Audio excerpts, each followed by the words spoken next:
ꯃꯌꯥꯝꯒꯤ ꯅꯨꯡꯉꯥꯏꯅꯕꯒꯤꯗꯃꯛ ꯂꯩꯖꯔꯤꯕ ꯃꯈꯜ ꯃꯊꯦꯜ ꯃꯅꯤꯄꯨꯔ ꯆꯦꯅꯦꯜꯅ ꯃꯌꯥꯝꯕꯨ ꯏꯀꯣꯛꯅꯣꯟꯅ ꯈꯨꯔꯨꯝꯖꯔꯤ꯫ ꯉꯁꯤꯁꯨ ꯃꯌꯥꯝꯒꯤ ꯉꯥꯏꯍꯥꯛ ꯄꯣꯊꯥꯅꯕꯒꯤꯗꯃꯛꯇ ꯃꯃꯥꯡꯊꯛꯇ ꯇꯥꯍꯟꯖꯈꯤꯕ ꯃꯅꯤꯄꯨꯔꯤ ꯍꯣꯔꯔ ꯁ꯭ꯇꯣꯔꯤ ꯑꯃꯥꯏꯕ ꯆꯤꯇꯨꯔꯟ ꯍꯥꯏꯔꯤꯕ ꯋꯥꯔꯤ ꯑꯗꯨꯒꯤ 8ꯁꯨꯕ ꯇꯥꯡꯀꯛ ꯃꯌꯥꯝꯗ ꯈꯨꯗꯣꯜ ꯇꯝꯖꯔꯤ꯫ ꯃꯇꯧ ꯑꯁꯨꯝꯅ ꯕꯣꯌꯥꯏꯗꯨ ꯃꯍꯥꯛ ꯇꯨꯔꯦꯜ ꯑꯗꯨꯗꯒꯤ ꯀꯥꯈꯠꯂꯛꯂꯒ ꯂꯥꯟꯄꯥꯎꯒꯤꯗꯃꯛ ꯄꯥꯎ ꯑꯗꯨ ꯇꯝꯅꯅꯕꯒꯤꯗꯃꯛ ꯃꯍꯥꯛꯄꯨ ꯊꯥꯔꯛꯈꯤꯕ ꯂꯥꯌꯥꯝꯁꯤꯡ ꯑꯗꯨꯒꯤ ꯃꯅꯥꯛꯇ ꯂꯥꯛꯂꯤ꯫ ꯁꯣꯝꯗꯅ ꯀꯝꯗꯧꯔꯤ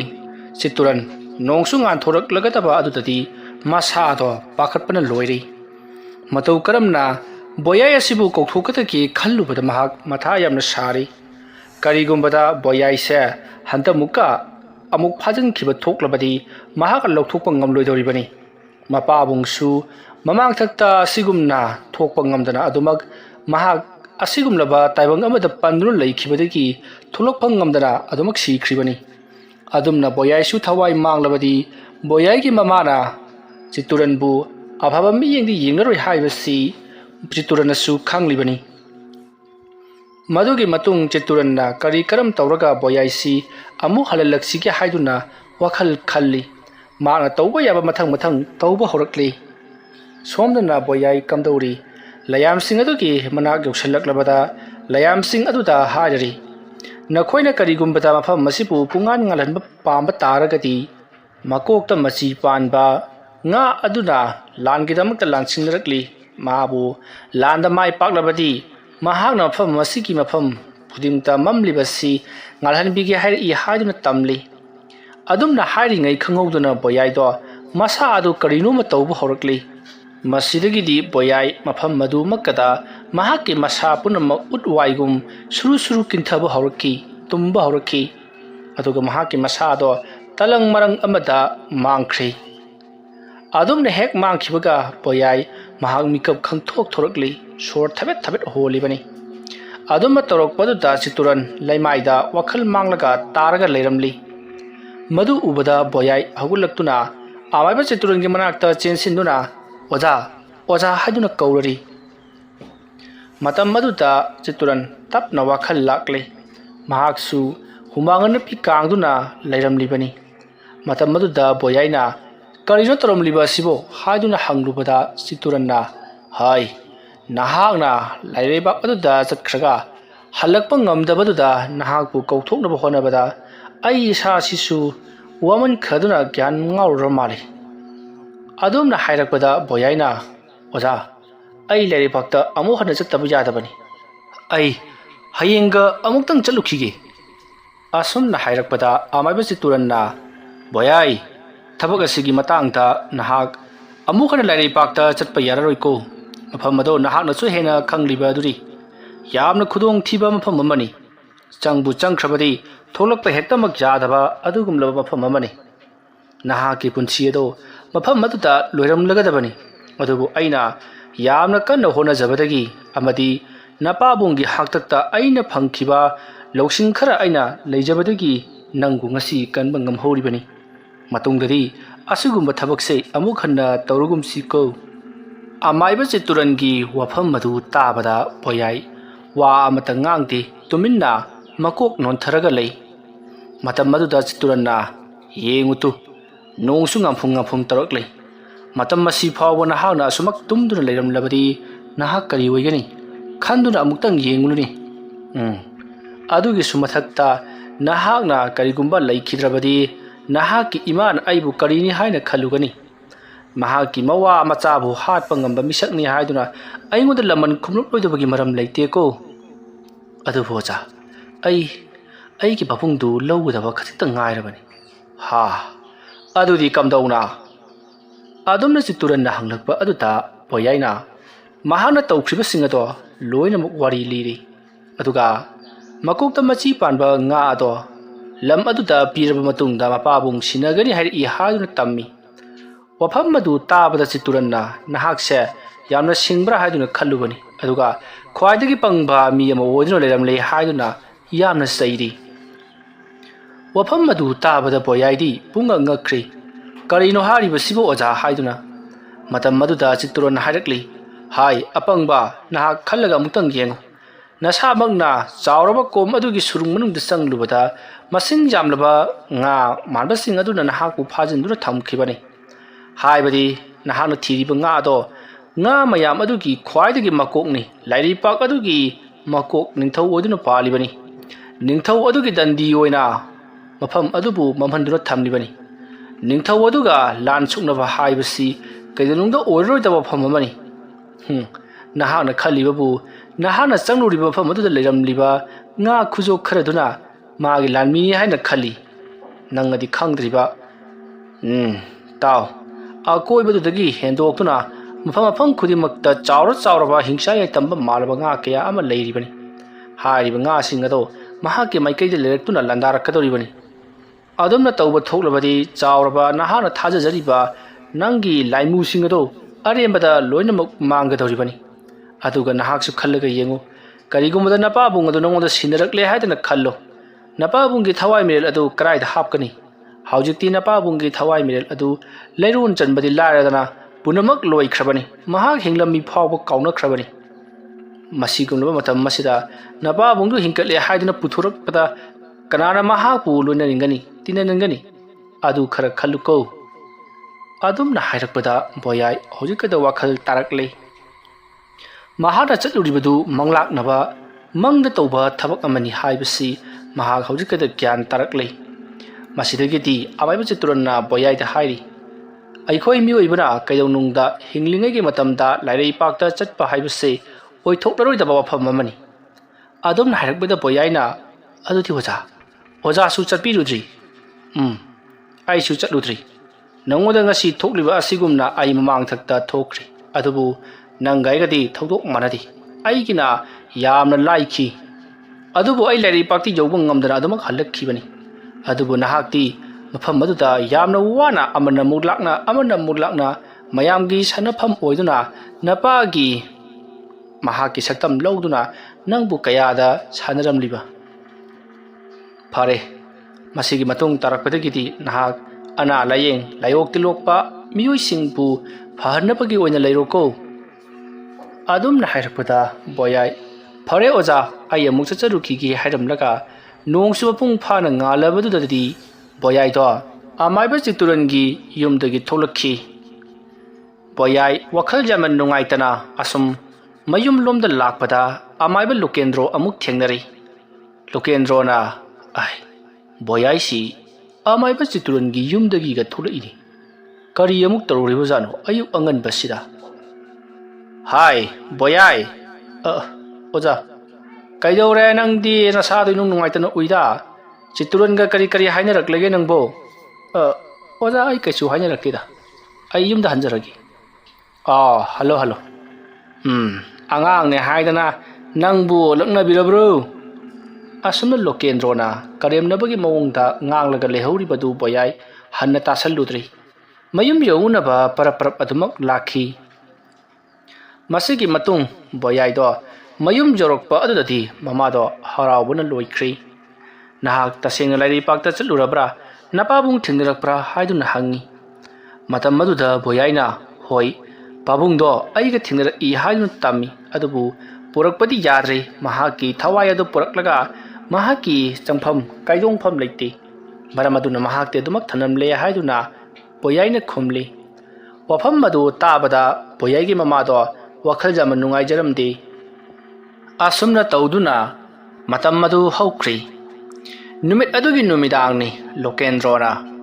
masigi boyai haiba anga ngasi mahai masingdi khara ningthina hairabajani. Aduga mana aina Chiturangi matangta ponghaida haijanbadu mana thajadaduna mahana Chiturangi manakta amuk hangluriba male. Magi Chituran haibasiga aige yeknai haibasi mahana sodaramaki khanglamnagani. Phai Chituran na tambiba boyai hairiba satrasi kaya yamna haibagi haibadu yengba taredana. Magumba kaisulitaba miyo yamana tamba angangnabu kayam hairunegi khangani. Asumna khallaga Lokendro na lewa khara sonuna nung amuba ahum puthorakli. Hairiba nung amuba ahum masida lewa ado kamsilli arduga nung amuba ahum ado khuzai amata hapchillaga makhung khumjinduna thammi madugi matung nung amuba ahum mado khuzai adugi manungta kirek launa karino ama tauri adubu Lokendrodi khuzai adubu makhung khumjillaga murum solaga dumak leiribani somdana kamdori boyai ahingado tumthaba yaramdi long hiplaga mahak wakhal mawon khandrun leiri adumna leiringai matham madutta mahake manakongda kirek lawba khonjelama taraklei khonjelado kadai dakino haiduna boyai koilai leidunu yengi masidagidi boyaina magi Lokendro haibasi amu haurakledana aina tawrakuno na haikrabani aina ngahan magi layadu pharaga mangonda langchanbadu maha hauju phawwa kidri malini phai khangani ngasidi hingthatke khangani dara asomna boyai apabung masakti uraga lawbodi ngamlaktaba aduki kharaga khoirang khoisaunaraga leibane Lokendro naga adumnaga ahing athing baduta karan taslakpani sauningman khaduna boyai do mukhuigi yumgi chaksan lomda parap lakli madugi matung kota thetnu thamliba thangol do satui aduga mahak mapalda parap thorakli boyai na mapal tholoko matamdadi mukhuigi yumgi sumangi akoiba aduta haibadi tulisibung adugi akoibada mukhoi laimu ahum khut samnaraga thabal chongduna leiramni madu ubada boyai na kayadami usitribuno yengun phai chongu nakhui chongo asumna hairaga thangol do lokthoroklaga thangol adugi maya aduda lewa khara solaga kamli aduga leimaida chat ahum lakchingi adamna tawrupa aduta thabal chongdu leidiba laimu ahum ado chap boyai gi mamangda lepdari boyai karino he haiduna mahak swai lawi mahakna tawriba asida kiduna chen khigadra khallaga ahoina dum mahaki manakta naksilakpa lepdaraba asidati boyai do kari tawutamno tawfam khangti masidagidi boyai na thangol aduta lewa khara solaga panghaida haiba horokli adumna he hairubada khangawduna laimu ahum mado wang launa paisellaklaga boyai gi segada paiduna suro laktuna kontholomda singthorai boyai gi makutana thangol do jejet paiduna leiribani boyai na karino nakhona tawribasiba karino haibani haiduna lauri adubu suro laktuna sum singthoraklaga thongal adugi konthong mapada dam launa thataraga boyai gi makhong amadi makhutto paraga karak launa singthorakli aduma torokpada boyai na masidi kananaroi khaladuna mahaki suleijaba lewa mantra khara soladuna thangol aduda lewa adu solaga leimaida yungi adumna thangol aduna leimaida heg yungbaga magi koibida leiriba mahaki makhut masa phaduna singthoknaba honariba laimusing ado mafam marudagi phanayam sangna chongthoktuna leimaida hangoi amagum kun leiri madu ubada boyaina khanglabra ha amaiba boyai angang ojarabasu mahai masingni maramnadi thuido hedokna hai haibasi na koi khanglabro aduni khango hajiru chu chalo na koi gi Lokendro hairiba mapu adu da hajiru chu changmangamdrei mahaki makutta khulai pairami haiduna tamuju chalu adum na hairaga boyai do thangol adu paiduna imung lomda changanaba torokpada khanghauti boyai gi matung lomdigi kanagumba ama chenselaklaga mahaki manangan adutta yamna kana thongairakpada boyai do yamna sangna makhonga do lebak tada makai thongaiduna mahak chenthokduna yamna sangna chenthokduna tari aduga sumang masi aduda mahak upsallaga tabadagi boyai do manangan adugi chaina khol amati sor phunkibaduna mahak yamna wana mai mamit ado musin musama makai sugatuna adumak tumina leiri masigi matung khanghaudana boyai gi akoibada makhoi laimu ahum maduna koina somsatli matam maduta boyaina mahaki oja Chituran na lambi lamkhangda nangna ngakpa ngamdraba laimu singna nangbu namtharage matagum nangbu phubo cheiba taroklaba madugi matungda nahaki akoibada koina chatpa horoklabari nahaki na thwai satpa horoklibani mado tawduna bagidama nahak phuklauna hagulaga makhoina koiriba adudagi khara chathokadabani